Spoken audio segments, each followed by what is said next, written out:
Friends, welcome to another video of SOUMENDRA Math Academy. पिला माने जो माने मैट्रिक पास करचंती प्लस 2 एडमिशन करथिले फॉर्म पके दिले सेमाना पे इंपोर्टेंट एक अपडेट तमरा plus 2 admission spot admission by notification CHSE Odisha release करि सारी जी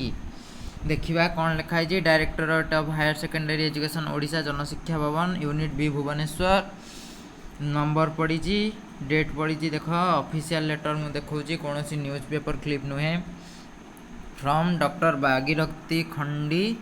OESCB officer in charge PMU SAMS to the principal all higher secondary schools of state काबाकू ना राज्यर सबू हायर सेकेंडरी स्कूल रो प्रिंसिपल मान बाकू आछि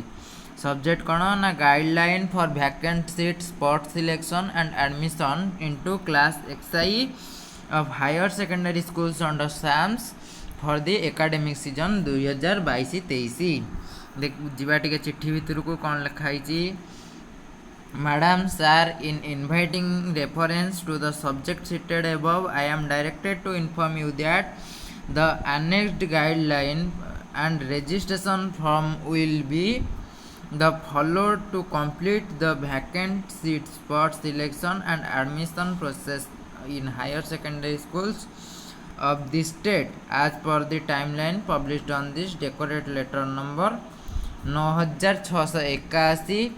डेट 22/8/2022 है स्पॉट सिलेक्शन तमर हम 22/8 पर्यंत स्पॉट एडमिशन को जाए published on the decorated letter number 22/8/2022 22/8 जो लेटर आसला से लेटर अनुसार स्पॉट सिलेक्शन हम you are therefore requested you to follow the annexed guideline take all required steps to facilitate spot admission process at your respective higher secondary school 22/8 रे आसीथिबा चिठीर guideline अनुसार तमे कोन करिवो सब principal माने कोन करिवे निज निज हायर सेकेंडरी स्कूल रे स्पॉट एडमिशन प्रोसेस पई कोन सब प्रकार स्टेप्स नेबे guidelines for the vacant seat spot selection admission registration from higher secondary school under SAMS academic session 2020-23 years faithfully memo number date पड़ी तापर आसला कौन देख एटा हूँ गाइडलाइन इंपोर्टेंट देख guideline for spot admission in higher secondary school under SAMS for academic session 2020-23 ये सब गाइडलाइन आसला देख the spot admission merit list will be published on 15/9/2022 at 2 PM on samsodisha.gov.in 15 तारीख 2टा बेले अपराह्न 2टा बेले कौन हम ना पब्लिश हम तुम spot admission merit list publish हम देखिपार माने काली पब्लिश हम काली अपराह्न 2टारे The number of applicants spot admission will be 10 times of the number of application vacant seat the respective higher secondary school left after this second selection admission. The second list will be published in the e-space of respective higher secondary schools on merit of the applicants who have applied the same higher secondary school but could not take admission. Second spot selection ने जो मैंने apply करेंगे से मैंने admission नहीं पारे ना applicants can view their selection in the www.samsodisha.gov.in website यही वेबसाइट रे एप्लिकेंट्स मैंने कौन करेंगे ना तुम सिलेक्शन देखिपारे सिलेक्शन आसी कि नहीं higher secondary schools are required to display the spot selection merit list on the notice board without fail for convenience of student माने तो देखिपारे ऑनलाइन वेबसाइट रे SAMS वेबसाइट रे किंतु हायर सेकेंडरी स्कूल मान को भी निर्देश दिखाई जे से नोटिस बोर्ड रे भी लगेबे interested eligible candidates whose names are on the spot selection merit list will have to submit their willingness in the prescribed registration form duly filled with required information at the higher secondary school where her or his name is showing the consideration of in spot admission आसला पर applicants मैंने कौन करेंगे ना से जो तुम cap को लेकिन स्पॉट एडमिशन कैप को लेकिन रेस्पेक्टिव जो हायर सेकेंडरी स्कूल आठी जी fresh new application will not be entertained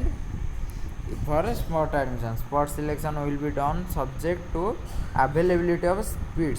seats. Seat को देखिए स्पॉट सिलेक्शन करा जीवो. Candidates who did not opted for slide of request in first selection will not considered for a spot selection. जो माने first selection ने slide up करी नांती से माने को स्पॉट सिलेक्शन पे अलाउ करा जीवो नहीं. The higher secondary school wise merit list for spot admission will be prepared and published online for the following categories in order to precedence category. कौन category रहिला? Candidates who were previously selected, intimation letter issued but could not take admission due to various reasons in first and second selection, they will be required to produce the intimation letter at the selected higher secondary school during admission process. Category 2 कौन रहिला? Beside category 1, if vacancy arises, then candidates shall be selected from the list provided at the rate 1:10 ratio out of the candidates those who have applied to the respective higher secondary schools but not selected. Merit list will be prepared purely on the basis of higher percentage of marks remaining vacant seat after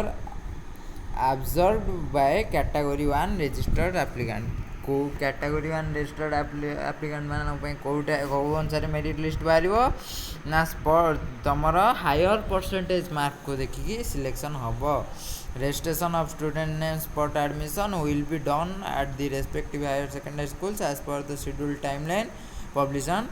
SOUMENDRA.gov.in. Higher secondary schools will shortlist and candidates name